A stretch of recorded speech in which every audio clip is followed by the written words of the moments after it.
Bismillahirrahmanirrahim. Assalamualaikum warahmatullahi wabarakatuh. Apa kabar mahasiswa semua? Pertemuan kali ini kita akan membahas tentang penyusunan pesan bisnis.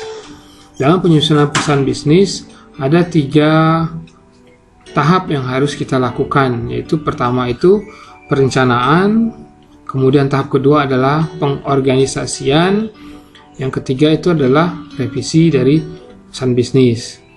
Nah, karena ini ada materinya cukup panjang, ada 3 tahap, maka videonya akan kita bagi menjadi 3 sesi gitu kan, atau 3 video sesuai dengan tahap-tahapan yang akan kita pelajari di sini. Itu perencanaan, pengorganisasian, dan revisi. Nah, pada video pertama ini kita akan membahas tentang perencanaan pesan bisnis. Nah, langkah yang penting ketika kita memulai penyusunan pesan bisnis adalah kita harus merencanakan dulu pesan bisnis tersebut. Apa yang kita lakukan ketika merencanakan pesan bisnis adalah pertama kita menentukan tujuan dari pesan bisnis tersebut. Paling tidak ada 3 tujuan pesan tersebut kita sampaikan. Pertama itu adalah tujuannya adalah memberikan informasi. Kedua itu adalah melakukan persuasi atau pendekatan atau mengajak audiens itu ya. Ketiga adalah melakukan kolaborasi atau kerjasama terhadap audiens. Nah, dari ketiga ini, bila kita melihat partisipasi dari audiens dalam tujuan sesuai dengan tujuan pesan ini, maka kita akan mendapatkan bahwa untuk pesan yang bersifat memberikan informasi itu pengendalian dari komunikator itu tinggi, tapi partisipasi dari audiens itu rendah. Jadi kalau kita memberikan informasi, maka pesan itu menjadi pesan kita, utuh pesan kita. Sehingga pengendalian kita, apa yang mau kita sampaikan, apa yang kita buat itu adalah benar-benar 100% adalah di bawah pengendalian kita, maka pengendaliannya tinggi. Tapi kelemahannya adalah partisipasi audiens rendah. Jadi audiens itu bisa menolak, bisa menerima, atau bisa netral, itu kan tidak bisa kita atur gitu ya. Jadi karena bersifat informasi, maka partisipasi audiens juga terserah, bebas gitu kan, sehingga rendah gitu kan. Nah, ini biasanya pesannya adalah pesan satu arah kalau yang memberikan informasi. Yang kedua adalah melakukan persuasi. Nah, pengendalian dari komunikator pada pesan persuasi itu adalah menengah. Jadi pengendalian kita menengah, juga partisipasi audiens juga menengah. Dia bisa ikut apa yang kita mau gitu kan. Sudah ada partisipasinya karena pesan yang kita sampaikan adalah pesan untuk mengajak dari audiens kan. Nah, karena ini pesan mengajak, maka pesan yang disampaikan pun akan kita memperhatikan terhadap kondisi audiens yang mau kita ajak. Maka pengendalian kita tidak bisa full gitu kan. Kita harus melihat keadaan dari audiensnya, seperti apa audiensnya nanti, sehingga nanti partisipasi dia juga ada gitu kan. Nah, tapi pada tujuan yang ketiga, melakukan kolaborasi, pengendalian kita rendah, tapi partisipasi audiens tinggi. Jadi kalau kita mengadakan kolaborasi, pesan untuk melakukan kerjasama, maka komunikator dan komunikan kita dengan audiens itu punya tujuan sendiri-sendiri, sehingga pesan yang kita sampaikan harus sesuai dengan keinginan dari audiens. Tujuan kita harus matching, harus sama, harus seimbang, harus selaras dengan tujuan dari audiens. Maka di sini adalah pengendalian komunikator lebih rendah. Tapi penerimaan apabila itu terjadi, pesan itu tersampaikan, maka penerimaan dari audiens sangat tinggi. Nah, dalam tujuan ada dinamakan tujuan umum dan tujuan khusus. Tujuan umumnya adalah 3 yang tadi, yaitu memberikan informasi, membujuk atau persuasi, dan kolaborasi atau kerjasama. Nah, dari tujuan umum tersebut kita menampilkan tujuan yang lebih spesifik, lebih khusus terhadap tujuan umum tersebut. Misalnya tujuan umumnya adalah memberikan informasi, maka tujuan lebih spesifiknya adalah misalnya menyajikan data penjualan bulan lalu ke manajer pemasaran, misalnya penyajian data informasinya. Terus tujuan umumnya membujuk, maka tujuan khususnya kita ingin meyakinkan manajer untuk mengangkat beberapa karyawan baru bagian penjualan misalnya. Tujuan khususnya lebih spesifik. Begitu juga yang kolaborasi ini lebih spesifik. Membantu Departemen Personal mengembangkan program pelatihan bagi beberapa anggota baru, kerjasama dengan Departemen Personalia. Ini lebih spesifik per tujuan. Nah, pertanyaannya adalah mengapa tujuan yang kita mau sampaikan itu harus jelas. Nah, bila tujuannya jelas, maka memberikan keputusan kepada kita untuk meneruskan pesan tersebut. Kalau tidak jelas, maka kita juga akan ragu-ragu untuk meneruskan pesannya. Karena kita tidak tahu nanti kira-kira feedback apa yang akan kita dapatkan. Apakah yang kita dapatkan itu sesuai dengan keinginan kita atau tidak. Tapi kalau tujuannya jelas, maka ada keinginan atau ada keputusan untuk meneruskan pesan atau tidak meneruskan pesan sama sekali misalnya. Terus keputusan kita untuk menanggapi audiens. Nah, bila pesan itu sudah disampaikan, kemudian akan ada feedback atau tanggapan dari audiens. Maka kalau bila tujuan kita jelas, maka kita akan bisa menanggapi respon dari audiens. Keputusan untuk memusatkan isi pesan. Isi pesannya akan lebih fokus gitu kan kepada hal-hal berkaitan dengan tujuan pesan. Terus menetapkan media pesan. Nah, bila tujuannya jelas, maka kita akan bisa menentukan kira-kira kita akan menggunakan media apa. Apakah media tertulis dengan email, tertulis dengan surat misalnya, atau menggunakan media lisan dengan telepon misalnya. Itu kenapa tujuannya harus jelas. Nah, setelah kita tahu alasan kenapa tujuan harus jelas, langkah berikutnya kita menguji tujuan tersebut. Apa yang kita uji adalah apakah tujuan yang mau kita sampaikan atau yang kita berikan terhadap pesan tersebut atau dari pesan tersebut itu realistis, masuk akal, logis gitu kan. Dalam kondisi perusahaan saat ini misalnya, realistis dalam kondisi persaingan saat ini misalnya. Nah, itu kan mungkin kan nggak pesan itu disampaikan. Kalau realistis mungkin perusahaan lagi sehat, persaingannya juga menguntungkan, opportunity-nya banyak gitu kan. Kemudian hambatannya juga rendah, maka mungkin pesan itu akan disampaikan. Kemudian ketepatan waktu, apakah waktu yang kita menyampaikan pesan tersebut tepat atau tidak? Apakah tepat terhadap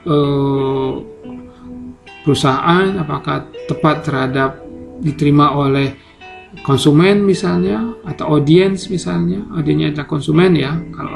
Kalau perusahaan berarti kan audiensnya adalah pimpinan gitu kan, atau audiensnya adalah bawahan misalnya, atasan memberikan memo atau pesan atau tugas kepada bawahan, itu kan tepat waktunya gitu kan misalnya. Terus siapakah yang menyampaikan pesan? Apakah yang menyampaikan pesan itu dengan yang disampaikan pesan atau audiens itu adalah posisinya setara, posisinya tidak setara gitu kan, dari atasan ke bawahan, dari bawahan ke atasan misalnya, atau dari atasan manajer satu ke manajer yang lain. Nah, itu juga pertanyaan kedua, selaraskah dengan tujuan organisasi? Kadang-kadang ada pesan yang kita sampaikan itu tidak selaras dengan tujuan organisasi, dengan visi misi organisasi, maka pesan tersebut kemungkinan besar akan ditolak misalnya, atau kemungkinan besar akan merugikan perusahaan. Nah, itu juga sehingga pesan itu tidak perlu kita sampaikan, misalnya tidak kita buat, misalnya kalau tidak selaras dengan tujuan organisasi. Langkah berikutnya adalah kita menganalisis audiens. Siapa penerima pesan tersebut? Nah, analisis audiens ini ada dua, yaitu analisis profil audiens dan analisis kebutuhan audiens. Nah, ketika kita menganalisis profil audiens adalah ada beberapa pertanyaan yang harus kita jawab, yang harus kita telaah di sini. Pertama adalah ukuran dan komposisi audiens. Apakah audiens itu satu orang, dua orang, atau banyak orang gitu kan? Ukurannya, besarnya misalnya ukurannya, atau komposisinya. Apakah dari berdasarkan jenis kelamin laki-laki perempuan, ataukah laki-laki saja, perempuan saja? Berdasarkan umur, apakah golongan remaja, muda saja, muda saja, dewasa saja, orang tua saja misalnya. Berdasarkan status misalnya, apakah pimpinan, apakah bawahan, apakah pemegang saham misalnya posisinya, apakah semuanya gitu kan. Nah, profil audiensnya siapa, ukurannya seberapa, kemudian siapakah audiensnya gitu kan. Bila kita tahu komposisinya, maka kita akan tahu siapa audiensnya, apakah pimpinan, apakah bawahan, apakah orang dengan berjenis kelamin seks laki-laki saja atau perempuan saja misalnya, apakah yang berusia muda, berusia tua misalnya. Jadi kita tahu siapa audiensnya. Nah, setelah kita tahu audiensnya siapa, kemudian kita memperkirakan kira-kira reaksi apa yang mungkin diberikan atau direspon oleh audiens terhadap pesan yang kita sampaikan. Apakah menolakkah, apakah menerimakah, ataukah netralkah gitu kan. Kemudian perlu kita perhatikan adalah tingkat pemahaman audiens. Apakah dia mudah memahami pesannya, ataukah dia susah memahami pesan yang akan kita sampaikan. Terus bagaimana hubungan komunikator dengan audiens? Apakah hubungannya erat, baik, atau mungkin hubungannya tidak tahu, tidak kenal, mungkin orang baru misalnya. Kita mau ketemu klien yang kita tidak kenal sebelumnya misalnya. Nah, itu juga pesannya akan berbeda, cara penyampaiannya tergantung dengan hubungan dengan komunikator dengan audiensnya.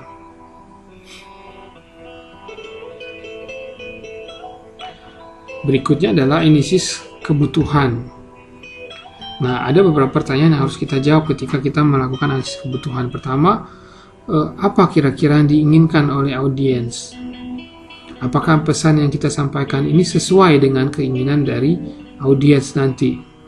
Bila tidak sesuai, mungkin pesannya tidak akan sampai dengan baik gitu kan. Tujuan pesannya akan tidak sampai tersampaikan. Terus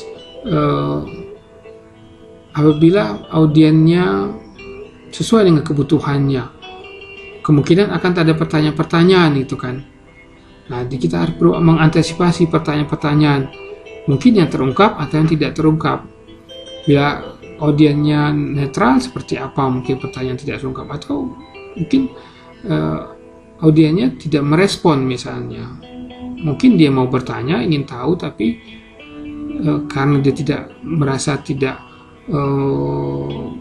atau tidak memberikan respon yang baik.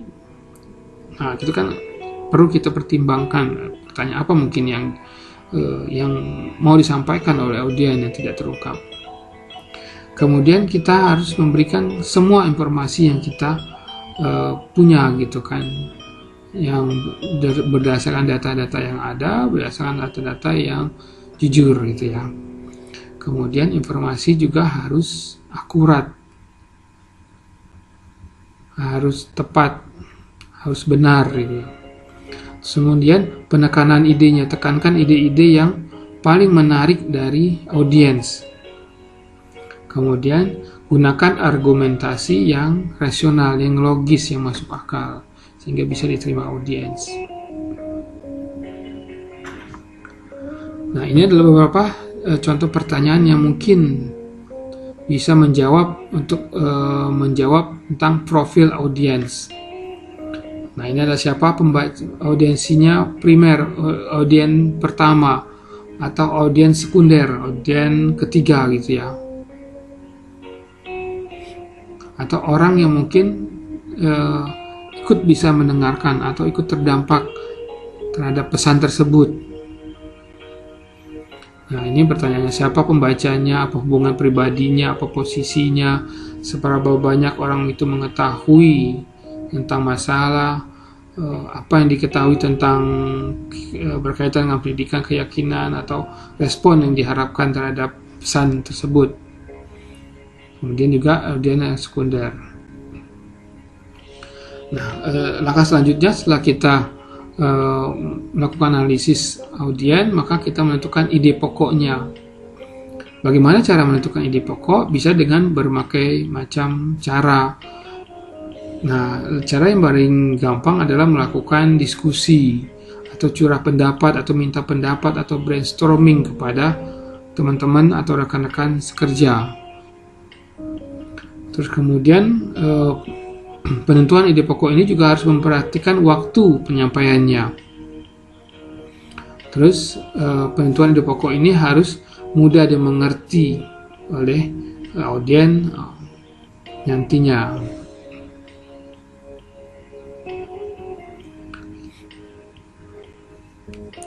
Ini bagaimana kita bisa mendapatkan data atau menghasilkan ide. Cara yang mudah adalah melakukan riset formal, itu dengan cara mencari data secara manual, bisa di internet, bisa di perpustakaan, bisa di surat kabar atau dimanapun. Kita mencari riset formal, terus mengakses secara elektronik di internet. Terus kemudian kita melakukan diskusi gitu kan, bisa melalui diskusi, wawancara, atau melalui survei tentang hal yang mau kita sampaikan di pesan tersebut. Atau bisa juga melakukan eksperimen secara ilmiah. Nah, itu secara formal. Kalau secara informalnya, ide bisa didapatkan dengan memeriksa arsip-arsip pribadi. Misal kalau kita menyampaikan kepada seseorang, kita bisa melihat arsip-arsip kita misalnya, atau arsip-arsip perusahaan, itu kan berkaitan dengan ide-ide yang mungkin bisa disampaikan. Terus bicara dengan atasan, bicara dengan teman, itu kan wawancara dengan audiens target. Bisa jadi kita melakukan wawancara sebelum kita menyampaikan pesan misalnya, atau melakukan tanya jawab, atau bisa juga berngobrol misalnya dengan audiensnya. Bisa juga melakukan survei-survei yang informal. Nah, ini juga bisa didapatkan dengan mengumpulkan informasi melalui brainstorming misalnya.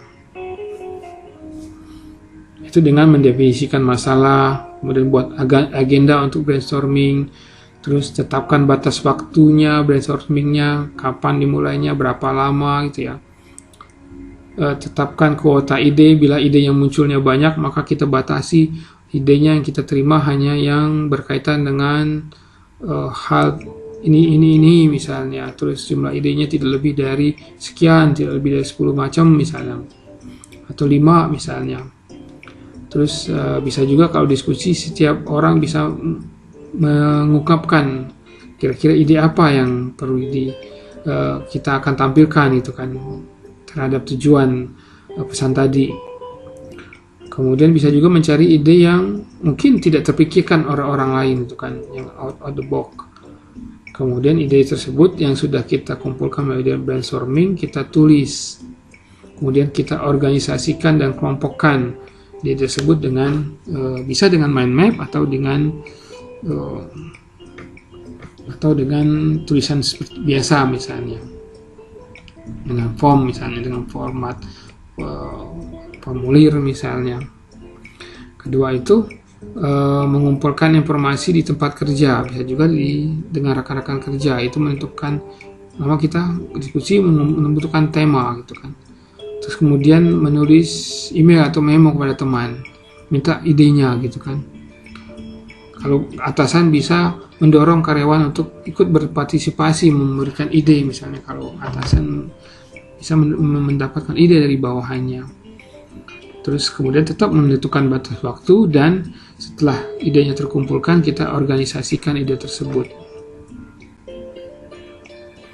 Nah, ini adalah salah satu contoh untuk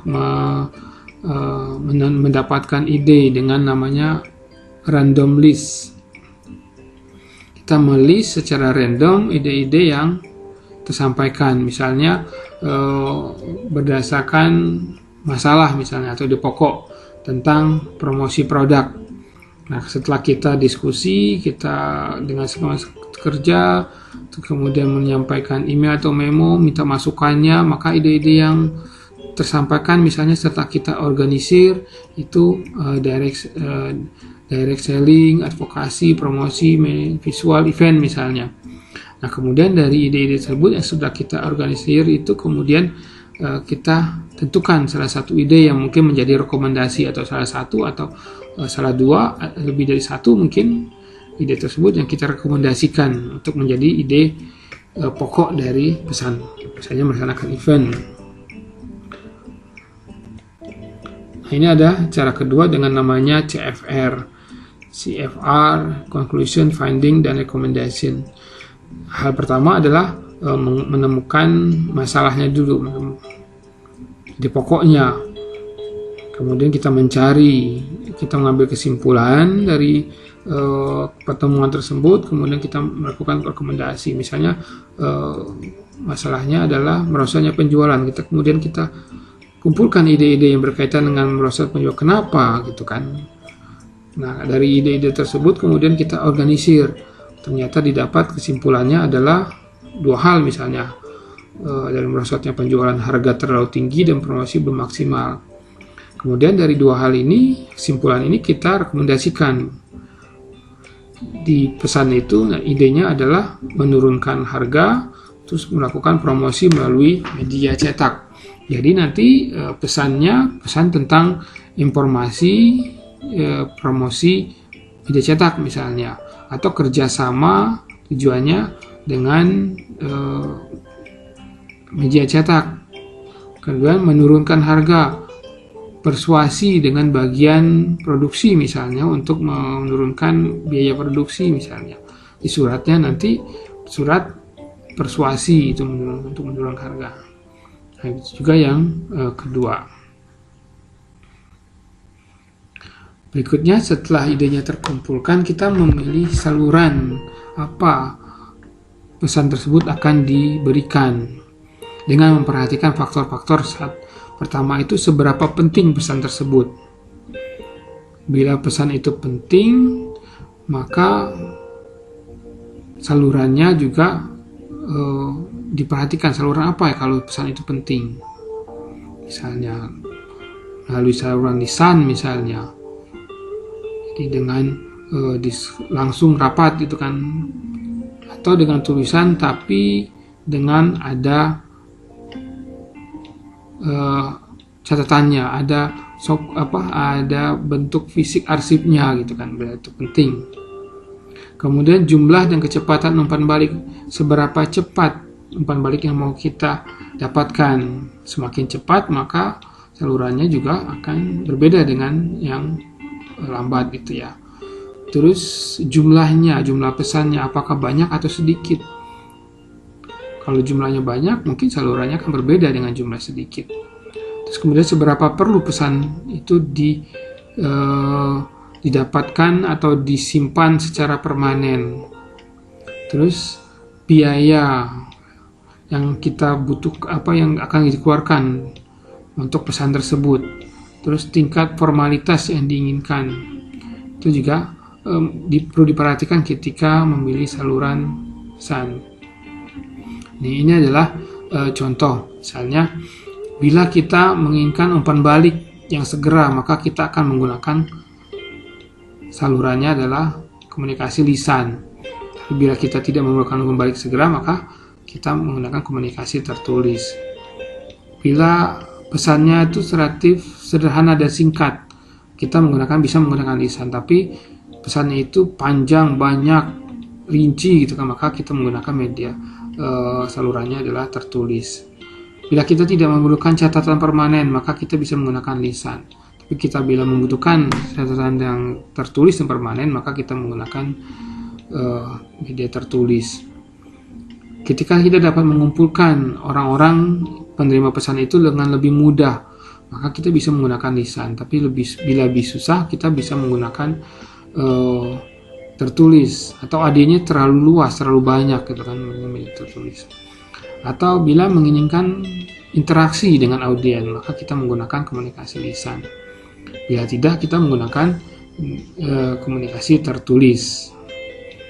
Nah, kelemahannya dari komunikasi lisan adalah bisa terjadi distorsi atau kesalahpahaman dalam pesan ketika kita menggunakan komunikasi secara lisan. Tapi itu bisa diminimalkan di pesan tertulis. Kemudian angka berikutnya adalah kita seleksi media. Medianya kita menggunakan apa? Bila kita menggunakan komunikasi lisan, maka kita bisa menggunakan pertemuan atau rapat, bisa melalui telepon atau video conference misalnya, kalau sekarang lagi ngetren ya video conference, atau bisa melalui media suara, bisa WA suara ya, atau WA dengan gambar ya, dengan video. Nah, ini kan voice over internet protocol, ini kan bisa menggunakan tadi Skype, Vicom, WA dengan video ya, bisa dengan video tip, ini sudah tidak umum lagi sekarang, ini telekonferensi atau video conference. Nah, untuk komunikasi lisan kita bisa menggunakan surat-surat, memo, atau laporan. Bisa juga menggunakan email, bisa juga menggunakan surat reguler atau surat khusus, jadi suratnya itu dikirimkan. Bisa juga menggunakan faksimiles, kalau dulu masih ada faksimiles, kalau sekarang sudah tidak lagi, jarang menggunakan faksimiles, biasanya menggunakan email. Oke, berikut pertemuan penjelasan kita tentang perencanaan pesan bisnis.